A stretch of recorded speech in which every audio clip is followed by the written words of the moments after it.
upgrading just for better frames. You'll find it quite difficult to see the purple pools on the floor when your Pride is being cast.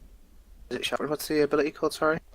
Oh, swelling pride. When you get bursting pride, you mean? Yeah, they're actually quite difficult to see. Where this actually puts big green circles on the floor, so they're very clear to see where the danger zones are. Oh, that's nice. Yeah, it's so good. It's you can have that as just as an add-on to your normal DBM or your other normal bigwigs. You know, it's just an extra to have on top. Oh, okay. Didn't they have a similar thing to that got banned because they managed to change one of the variables in the camera angles? I think it was called AVR, where it actually drew big circles on the floor of where not to stand. I think the raid leader was able to draw things and it would pop up on other people's screens, so you could. Yeah, I think that one did get banned and they changed something. Which was silly, I thought, because it's always nice if you're in a raid leader and you're trying to get people to stand at certain spots instead of jumping up and down like a dimwit with a freaking big marker on your head. It's just easier to point on the map and say go there. Yeah. But yeah, I mean that one might have been banned just because of the way it was dealt with. But this is actually perfectly legal and it's a very good add-on. Right, next thing I wanted to show you was just an example of recount and how it should be used. Everybody will be familiar with the DPS and the damage done side of things. Entered channel. But it can be used for so much more. And if you go into actually the config options and look under data, you can see there's a load of tick boxes you can select, and by default it doesn't actually record all the data that you might actually want to see. So it's worth sort of toggling some of those on to record them. But when you are viewing the recount, if you've selected everything, it can become very cluttered. So you can turn them off with the view option on the left-hand side. But things like if you look there on damage taken, this example here just looks at the sharp huddles in the split phase in Immersius. So I was just having a look at how much damage people were doing to them in this random heroic run I was in the other day. And if you look, you can click on that and get a breakdown, and I can see there that one player has 20% of the total damage done across the raid to these sharp huddles. Now this could be because they were grouped up and there was a lot of AoE, but I've looked at his breakdown, he's got 20% howling blast, so I'm probably thinking at this point that some people are slacking. And I can scroll down that list and I can see who hasn't done any damage or has done very little damage, and then I can just have a word with them and just say, can you make sure that you have a targeting macro, or you just make sure you switch into them quicker or whatever. So you can tell who sucks? Yes. Yes. Uh-oh. I mean, recount is basically it records a load of data from the combat log, and there's a lot of data you can look at. It's sometimes easier to actually just do a live upload to World of Logs and filter through things that way, because the interface is a little bit more friendly. But if you are just in game and you want to check stuff, you can do. Like for example on Garrosh, Mithy will check the damage taken to Garrosh after phase. You'll reset it after phase 1 and see how many people are doing decent single target damage. There's lots of things you can do. You can look at death reports. No, don't look at those. I think one thing people don't realise is, especially with DPS in particular, people think it's all about the meters, which, I've been there. I used to think that myself, top of meters, be pro, and all this. But what really counts is actually working as a team and actually killing the boss and doing the tactics right. So, me personally, as a raid leader, when I'm looking at the fight, let's see what happened. I always check, did the right people attack the right things at the right time? Mm-hmm. And I think in the past when we were doing heroic raid, and we found that some people just weren't switching to ads and stuff. And even though they're top meters, they just weren't doing their job. And that is something you never want to get in the habit of doing. As long as you're doing your job fine, even if you're the bottom of the DPS, as long as you're doing your job fine, your DPS it will come naturally anyway, as long as you're doing your job correctly. Yeah, some people do less healing because they're doing lots of dispelling sometimes. Just saying. Yeah. Yeah, and someone has to be bottom of the meters. I mean, even if you look in method and like they're doing a progress boss, there's going to be someone who's bottom of the damage meters. So there's no like shame in being bottom of the damage meters. Not at all. But I mean, we do use it as a guideline, and if somebody is like dangerously low, then we'll need to address that with them and help them to improve on the DPS. But as we said, as long as you're doing your job properly, then that's the main thing. You know, don't go out of your way to meter pad when you're avoiding boss mechanics, because that's not going to help us as a team. Yeah, there's some random stuff here as well on Recount that people are probably less bothered about, but I just thought I'd show you anyway. There are things like you can see your FPS one. If you're having like problems on certain fights, for example, with your graphics, you can actually monitor that using that FPS over time graph there, and you can see if there's a specific point in the fight that causes that, and then if there is, then you might be able to adjust your graphics accordingly, or something, or find an answer on the forums somewhere if you can pinpoint when your FPS goes down. And then there's just things like your bandwidth and latency. Nobody's probably that interested in those, but you might. There is one that is really important for anyone who actually wants to increase in their performance in a raid, and it's I don't know if Recount has it, but SCADA does. It's called the buff uptime. You can actually check your uptime of all your stuff. So if a guide tells you, if a guide says to you, you need to try and keep a full 100% uptime on. For me, invokers or energy as a mage, which increases my damage by 15%. That's got to be up 100%. You can actually check in the boss fight. Did you actually keep it up 100%, or is there a place where you can improve on that? Just them little things really do help. For some classes, Yeah, I don't know whether you can do that in Recount. Does anyone know? Because for things like that, I usually find myself having to check World of Logs, for example, after the raid. But having it live there would be really nice. It's good when you're on the dummies, when you're actually trying to practice up as well, just to make sure you're doing everything the best you can. What is it you asked?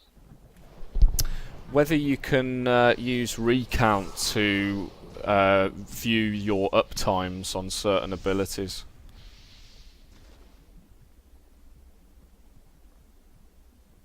I would say it's possible.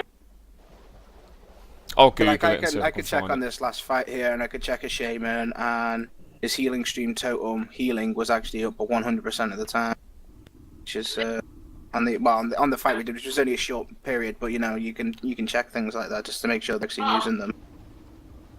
That's impossible. No, but this was a quick fight. It was like a 20-second fight. It was like a dungeon. Well, I'm just saying, That you is could check possible. things that.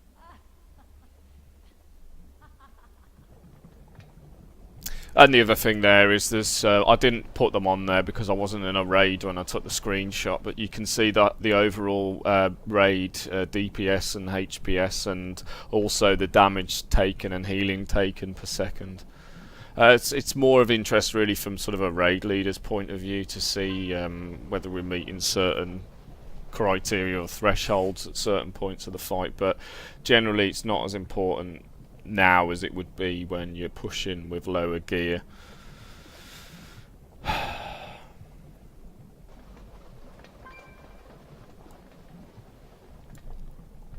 Now comes my favourite add-on, Weak Auras. I love this add-on, it's fantastic. It's lovely. Why don't you just marry it? I'm going to make myself a Weak Aura partner. But yeah, you can do so much with it. You can see in that example there, there's things are actually grouped. I've got a group called External Cooldown, and I use that on all my characters, and it's got it just basically just pops up around my character when someone puts an external on me. I just like that. I like the visual of it, and you'd be surprised when you get these things as well. If you're in like an LFR or a Flex or something, you've done a taunt swap, you're not actually tanking anything, and someone will put an Iron Bark on you, probably because they've got it macroed into one of their other abilities. And also, if you ask for, sometimes it happens if you ask for a pain suppression off someone and you start taking spike damage, then 3 of the healers panic and then you'll get like multiple ones on you. So it's nice to be able to see that at a glance, whether you've got those on you. So I love this add-on for that. But there's... I never got on with that one, it's really strange. Well, it suits everything. Well, everyone has different preferences, don't they? Different add-ons suit different people, so there are alternatives to this. Tell Me When has a similar one, is it, Myth? Yeah, it's the one I use. Yeah. The only reason I'm not a fan of weak auras is because people get into the habit of sharing all their macros and stuff and that, and I feel like people, especially if you want to get into things, you should really learn how to make them yourself, just because if it ever comes into a situation where you need a certain thing and no one else in the raid can help you do it, you just need to know how to do them. Yeah, definitely. That's the only reason I don't like weak auras, because people are like, oh, I'll send you my string, and I'm like, I don't want it. That's why I prefer the one I use, because you make it how you want it and not how everyone else has it. Well, I mean, that's an option on this. I prefer to do Of my course, own yeah. thing. I mean, with the tier 16 one that you see there, that's a pretty handy one that we have shared across the guild, and that has all the dangerous stuff for all the boss fights in Siege of Orgrimmar, and it's really useful. It'll pop up and just remind you of stuff. You can see there, like Gift of the Titans, so an icon will pop up in front of you when you've got it, so you know. If you've got Sharseer on you in the Protectors fight, it will come up on your screen, and you can see the icon progressing down, so you know how long you've got left, how long you need to be out the raid for. Just helps you plan stuff and just gets your attention. But there's lots of things you can do, like textures, which is like that Ironbark one that I use on the bottom right there. Those that orange sort of arc around the character. That's a texture. There's loads of textures you can use. Progress textures is the same as that. It's just which is actually what I use. The colours sort of fade down as the time's running out. It's just I like the visual context of that. You can put things in groups, so rather than just having a big long line of icons that will spawn in different places, it will they will all be grouped in one place, and it will expand out if multiple things are popping up at the same time. Much prefer that over a group, unless you want something static in a particular location. Icons, so basically a shield block one there you can see on the right, that's just the shield block icon, and it's got a timer on it, and it also fades down as well, so you can see that. Progress bar is just progress bar really. You can have texts pop up as well. You can export things into raid chat, say.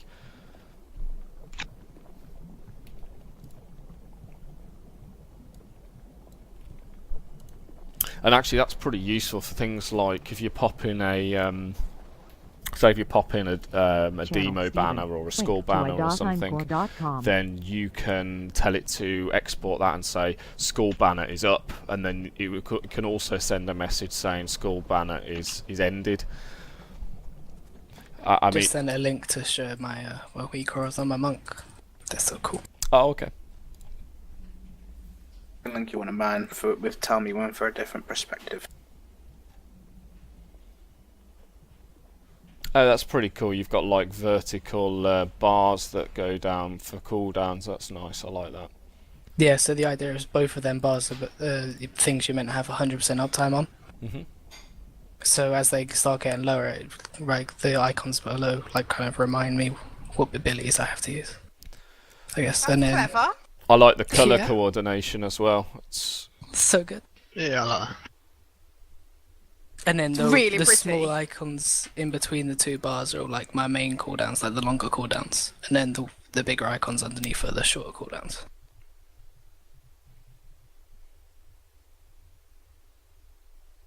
And also, if I get like external cooldowns on myself, there's something will pop up to the left of the tiger, and there's another one for raid cooldowns as well.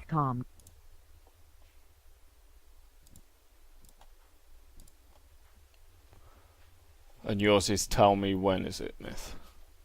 Which I've got it showed up there, but you won't see most of them after time. So there's 3 rows of bars. The top row is raid cooldowns, and if I've got a bubble on me from a paladin, which is always useful. The middle bar is stuff that I need to get rid of. There's stuff on there I need to get